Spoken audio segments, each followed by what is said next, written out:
নমস্কার। দেখুন আজ আমি এখানে নিয়ে এসেছি কিছুটা নারকেলের থেকে পাতা ছাড়িয়েছি। নারকেল গাছে যে পাতাটা হয় সেই পাতার থেকে ছাড়িয়ে আমি ছোটো ছোটো করে কেটে নিয়েছি কাঠিটা বের করে।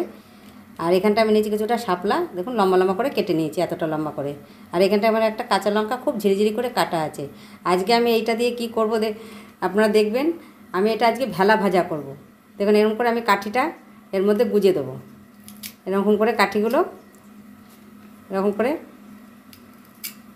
কাঠিগুলো গুজে গুজে দিয়ে আমি আজকে সবগুলো এরকম করে ফিরে আসছি। দেখুন আমার সবগুলো ভরা হয়ে গেছে। এই যে আমরা ছোটোবেলায় খেলতাম কলা গাছ কেটে আমাদের বাবা ভেলা মতন বানিয়ে দিতেন। সেই ভেলা আমরা হচ্ছে পুকুরে নিয়ে চান করতাম আর ওই ভেলাতে ঘুরে ঘুরে বেড়াতাম। তা দেখুন আমরা ভেলার থেকে একবার ডুব দিতাম আর একবার উঠতাম। দেখুন আজকে আমরা সেই শাপলার ভেলা ভাজা খাবো। সেটা ভেলা ভাজার জন্য আমার কী উপকরণ লাগছে সেটা আপনাদের দেখাবো।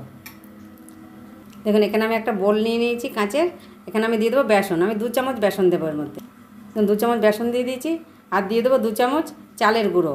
এই চালের গুঁড়োটা দিলে খুব মচমচে হবে, সেই কারণে 2 চামচ চালের গুঁড়ো দেবো। 1 চামচ দিয়েছি, আরও 1 চামচ দিয়ে দেবো।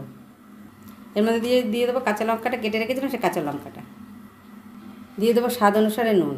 এটা অতীব পুরনো দিনের রান্না। এটা গরম ভাতে খুব ভালো লাগে খেতে, খেয়ে দেখবেন। দিয়ে দেবো একটু হলুদ, দিয়ে দেবো অল্প করে একটু চিনি।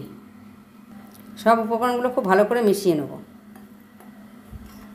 এর মধ্যে অল্প অল্প করে জল দিয়ে যেরকম আমরা বেগুনি বা আলুর চপ ভাজি সেরকম করে একটা ব্যাটার তৈরি করে নেব। দেখুন ব্যাটারটার ঘনত্বটা ঠিক এরকম হবে, খুব বেশি পাতলাও হবে না আবার খুব বেশি ঘনও হবে না, এরকম ব্যাটারের ঘনত্বটা হবে। চলুন এবার গ্যাসে ফিরে যাই। দেখুন ফিরে এলাম গ্যাসে। আমি গ্যাসটা জেলে একটা কড়াই বসিয়ে দিয়েছি।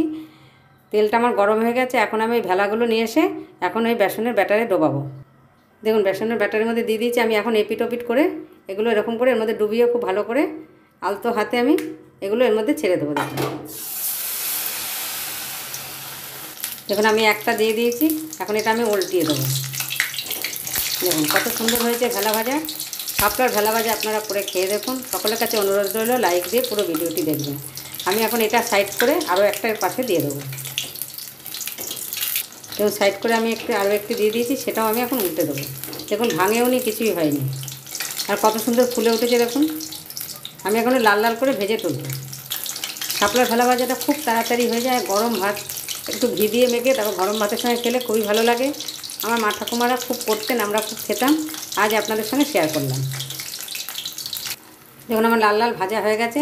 আমি এবার এই দুটো তুলে নেব। আর বাকি একটা আছে, সেটা ওই একই রকম করে ভেজে ফিরে আসবো। দেখুন আমার সম্পূর্ণ ভাজাটা হয়ে গেছে। আর দেখুন কত মচমচে হয়েছে, আওয়াজেই বুঝতে পারছেন কত মচমচে হয়েছে। তাও গরম আমি কত ভালো করে দেখাতে পারলাম না। সকলে ভালো থাকবেন, সুস্থ থাকবেন। একবার বাড়িতে করে খেয়ে দেখুন, আশা করি সকলের খুব ভালো লাগবে। ধন্যবাদ।